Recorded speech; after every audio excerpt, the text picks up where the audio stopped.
அடுப்பே பற்ற வைக்காம இந்த புளியை வச்சு இன்னைக்கு ரசம் வைக்க போகிறோம். வாங்க எப்படின்னு பார்க்கலாம். அப்படியே ஞாயிற்றுக்கிழமை உங்களுக்கு ஒரு சத்தான பொருள் பிரியா தர போகிறோம். அது நாளைக்கு வீடியோவில் என்னன்னு சொல்லுவோம்.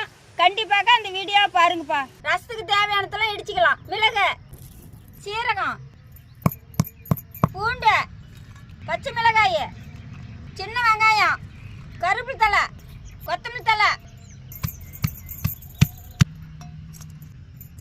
ஊற வச்சு புளியை கரைச்சிக்கலாம். கரைச்சா புளி தண்ணி